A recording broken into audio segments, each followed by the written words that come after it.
What is up, guys? Welcome to part 2 of my Blu-ray update. This is going to be based all on horror films.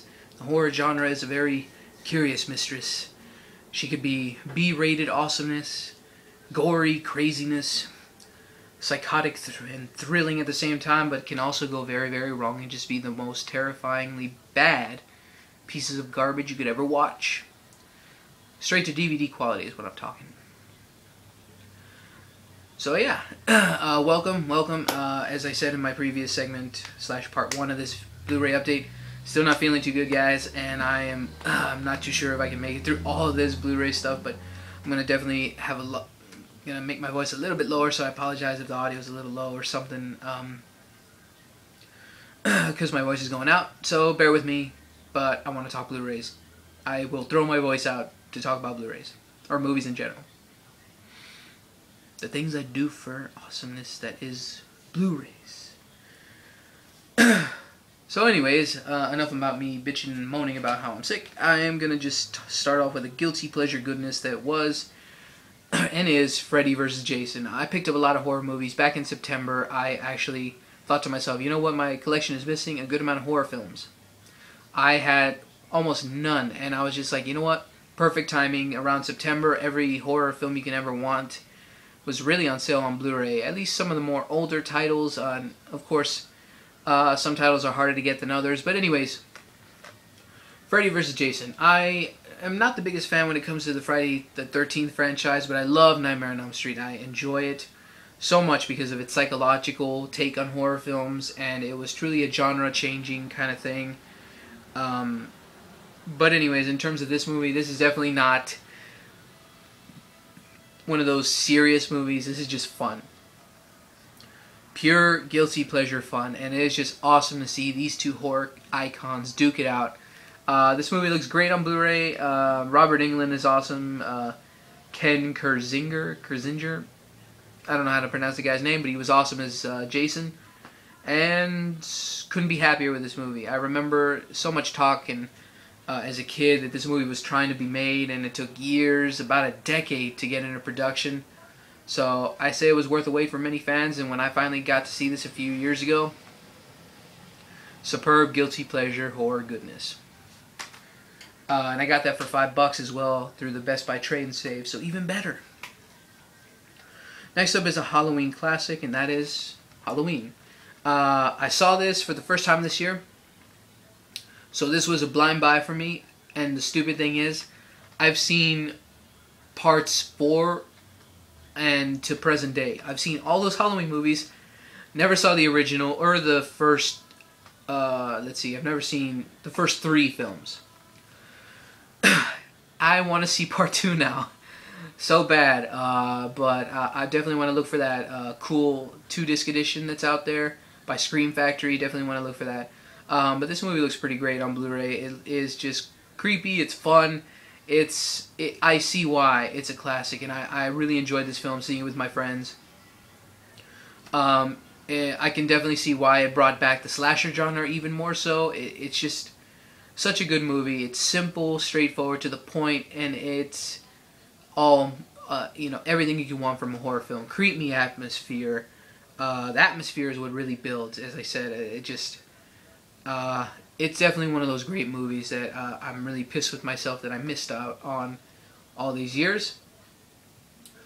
Michael Myers, one of the best iconic horror villains, and definitely happy to have this movie in my collection. Next up, as I was talking about earlier, I am a big fan of the Nightmare on Elm Street franchise, and got this as well for $5 at one of my pawn shops here. And oh my god, this is just, it's not so much scary, but it's just so much kind of like creepy and disturbing as to how shit goes down in this film. And of course, the iconic character of Freddy Krueger was born. You got Johnny Depp in his first movie. Heather Langenkamp was also really great as the heroine of this film. Not a stupid blonde bimbo. She was actually a young, smart, brunette type girl. So it was really definitely different on that note. Just the main character of the film, you actually root for them, not hope for them to die. So creative ways for people to die. Creepy, just all around such a great iconic horror villain. and great cast and acting as well, for what it can be for a horror film. Definitely happy to have it. It's just one of those movies that's just, they don't make them like they used to. Hell, the remake doesn't hold a candle near to this film. Jackie Earle Haley's the only one who tried. Everyone else didn't give a fuck. This to me has got to be one of those modern day classics in terms of psychological horror, and that is the first Paranormal Activity. Fourth one is a piece of shit though, I'll tell you guys that. I waited in 5 hours in line for a screener. What a waste. But waiting in line for this movie, I remember it so clearly, vividly. One of the most interesting and fun experiences I've had in a theater ever. It's just one of those movies that it's rare, it's never going to come again for decades maybe, where it'll creep you out, scare you, and sure, yeah, creaking doors, sounds that you don't quite know where they're coming from. That's what this movie's all about in terms of how to scare you, but the fact is, if you have a very active imagination, it can creep the shit out of you. And that's what it did to me. All my manhood went out the window. So, I'm man enough to admit that one. Great movie, simple also. I just praise this movie. Sadly, I can't say the same for the fourth installment. The fourth installment shat on the entire trilogy of this film, so yay. Next up is Cabin in the Woods. A great surprise this year. Joss Whedon and company did an amazing job spoofing and parroting and just an overall homage to different horror movie genres, and I love the slipcover. It's so awesome. It's very expensive when it comes to the stupid slipcover. Luckily I got it for $15, which wasn't too bad, but I will not reveal anything about this movie. I say see it for yourself. If you're a fan of horror / comedy horror films, see this film. Do yourself a favor. It's one of those better movies of the year, in my opinion. Not just a great horror comedy, but it's just overall one of the better movies of the year. It was a good surprise. I could do hours of videos of these two franchises right here, but I'll go over them quickly because, again, my voice is just really going out on me here. First up is the Saw franchise. This was actually not that bad this year. Every one of them, $5. So happy to have gotten them for a good cheap price. I love them all. Yes, even the final chapter. The ending was awesome, but most of it was filler crap. Saw 6, Saw 5, 4, Part 3 I already had and owned with the slipcover, so hence why it's not here. And Saw 2, and of course, Saw. Much like any franchise, it was not expected for a sequel. It was just a standalone movie. This film built upon suspense and disturbing imagery of people being tortured. And I hate when this film is just described as torture porn. I hate that so much because it is so much more than that. The character of Jigsaw is something to be looked at. It's almost like this whole series can be done like a psychological study on this character and how disturbed he was. And it's just a great Saw. I mean, it's just a great franchise. Saw is what horror movies should be like in terms of above average stories, and that's what this movie franchise brought me to it, was the story. And to be honest, the traps were very secondary every time I viewed these films. Every time a cliffhanger happened, it wasn't, I was just like, oh, I have to see another one. I actually was legitimately wanting to see the next one. What's going to happen next? And that's something a franchise most of the time cannot really do.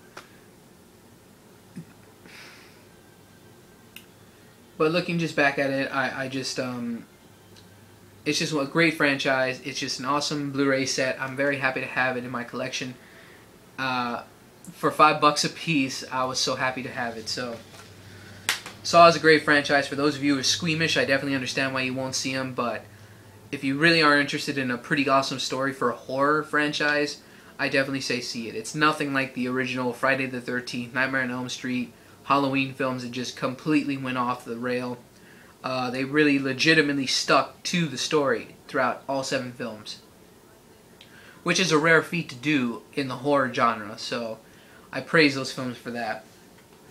And last but definitely not least, this was my 90s, and that is the Scream franchise. Part 4, the lesser liked Part 3, Part 2, and of course Scream. I adore these films for the fact is they creeped the shit out of me and scared me as a kid, sure.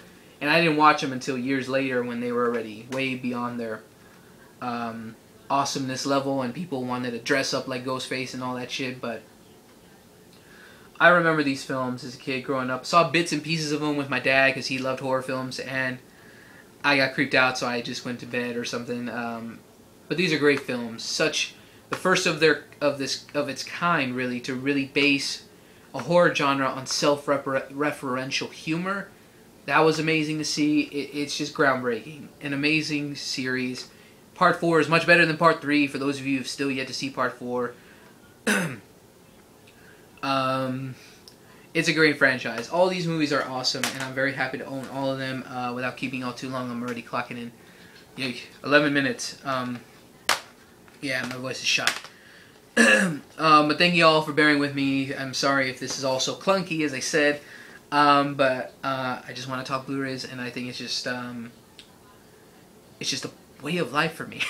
I just love talking movies. So, but anyways, guys, feel free to comment below, like this video, and subscribe, and all that good stuff that you want to do. So, blah blah blah blah blah. See you in the next segment, and keep going to the movies. And yeah, trying to keep this fresh, and it's not working.